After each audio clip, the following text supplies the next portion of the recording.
नमस्कार. कोबी म्हटलं की अगदी लहानांपासून मोठ्यांपर्यंत सर्वांचीच नाकं मुरडतात. एकदा अशा पद्धतीने ही भाजी बनवून बघा. अतिशय चविष्ट अशी ही भाजी तयार होते. बनवायला सोपी आणि खायला तितकीच अतिशय चविष्ट ही भाजी तयार होते. तर आज आपण कोबीची मिक्स भाजी बनवणार आहोत. कढईमध्ये फोडणीपुरतं तेल गरम करून घेणार आहोत. तेल छान गरम झाल्यानंतर पाव चमचा मोहरी छान तडतडू द्यायची आहे. मोहरी तडतडल्यानंतर इथे आपण पाव चमचा जिऱ्याचा वापर करणार आहोत. मोहरी आणि जिरे छान तडतडू द्यायचे, म्हणजे छान भाजीला खमंगपणा येतो. एक मोठा बारीक चिरून घेतलेला कांदा आणि 2 ते 3 हिरव्या मिरच्या उभ्या चिरून घेतलेल्या आहेत. हिरव्या मिरचीमुळे भाजीला छान अशी चव येते. लहान मुलं ही भाजी खाणार असतील तर इथे मिरचीचा वापर नाही केला तरीसुद्धा चालेल. तर इथे आपण आता कांदा आणि मिरची आपण परतवून घेणार आहोत. गॅसची फ्लेम स्लो ठेवायची आहे आणि स्लो गॅसवर आपण कांदा आणि मिरची छान परतवून घेणार आहोत. इथे मी एक लाल मिरचीचा वापर केलेला आहे. काश्मीर ही लाल मिरचीचा वापर केलेला आहे. फक्त कलरसाठी इथे आपण मिरचीचा वापर केलेला आहे. कांदा आणि मिरची आपण इथे परतवून झालेली आहे. इथे बारीक चिरून घेतलेला एक टोमॅटोचा वापर करणार आहोत. कांदा आणि टोमॅटो एकजीव होईपर्यंत आपल्याला परतवून घ्यायचा आहे, म्हणजे कांदा आणि टोमॅटोचा जो कच्चेपणा असतो तो नाहीसा होतो. तर इथे आता कांदा आणि टोमॅटो परतवून झालेला आहे. इथे आपण पावडर मसाल्यांचा वापर करणार आहोत. 2 चिमूटभर इथे आपण हिंगाचा वापर करणार आहोत. पाव चमचा आपण इथे हळदीचा वापर करणार आहोत. 1 चमचा इथे आपण घरगुती लाल तिखटाचा वापर करणार आहोत. घरगुती लाल तिखट म्हणजे साठवणीचा मसाला. साठवणीचा मसाला नसेल, जो तुम्ही घरामध्ये कोणता मसाला वापरता त्या मसाल्याचा इथे वापर करायचा आहे. इथे आपण आता पावडर मसाले स्लो गॅसवर परतवून घेणार आहोत.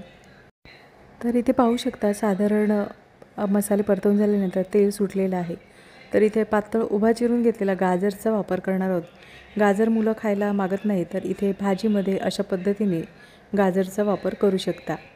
आणि इथे आपण आता बारीक चिरून घेतलेला बटाटा आणि 1 ते 1.5 तास आपण चण्याची डाळ भिजवून घेतलेली आहे, ती आपण इथे वापरलेली आहे. बटाटा, चण्याची डाळ आणि गाजर आपण मसाल्यामध्ये परतवून घेणार. इथे आपण आता मसाल्यावर भाजी व्यवस्थित अशी परतवून घेणार आहोत. गॅसची फ्लेम स्लो ठेवायची आहे. इथे आपण आता भाजी परतवून झालेली आहे. भाजी परतवून झाल्यानंतर अगदी थोडंसं पाण्याचा वापर करायचा आहे.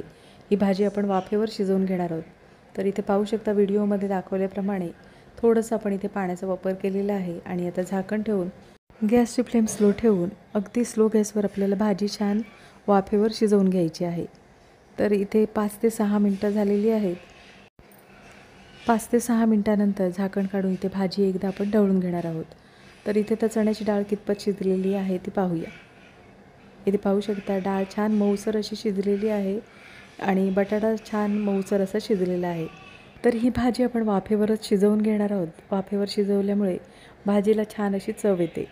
तर भाजी म्हणजे चण्याची डाळ आणि बटाटा शिजल्यानंतर बारीक चिरून घेतलेला कोबीचा वापर करणार आहोत. कोबी शिजायला फारसा वेळ लागत नाही. इथे आपण आता कोबी आपण परतवून घेणार आहोत. एकदा अशा पद्धतीने ही मिक्स भाजी बनवून बघा. अतिशय चविष्ट अशी भाजी तयार होते. तर इथे आता कोबी परतवून झालेला आहे. कोबी परतवून झाल्यानंतर इथे आपण आता चवीनुसार मिठाचा वापर करणार आहोत. चवीनुसार मीठ. तर इथे आता मिठाचा वापर केल्यानंतर भाजी एकदा आपण ढवळून घेणार आहोत. भाजी ढवळून झालेली आहे आणि आता अगदी 2 ते 3 मिनटासाठी झाकण ठेवून इथे गॅसची फ्लेम स्लो ठेवून झाकण ठेवून भाजीला एक वाफ येऊ द्यायची आहे. 2 ते 3 मिनटं झालेली आहेत आणि भाजी छान वाफवून झालेली आहे. तर इथे झाकण काढून इथे पाहू शकता छान मिक्स कोबीची भाजी तयार आहे. तर ही भाजी आपण आता एकदा ढवळून घेणार आहोत आणि एका डिशमध्ये काढून घेणार आहोत. तर ही भाजी तुम्ही चपातीबरोबर, भाकरीबरोबर किंवा भाताबरोबर सुद्धा खाऊ शकता. अतिशय चविष्ट अशी ही कोबीची मिक्स भाजी तयार होते. नक्की एकदा अशा पद्धतीने ही भाजी बनवून बघा आणि कमेंटमध्ये मला नक्कीच सांगा. आजची रेसिपी आवडली असेल आणि चॅनलवर नवीन असलात तर चॅनलला सबस्क्राईब करा आणि व्हिडिओ आवडला असेल तर लाईक शेअर करा. पुन्हा भेटू अशाच चमचमीत नवीन रेसिपीमध्ये.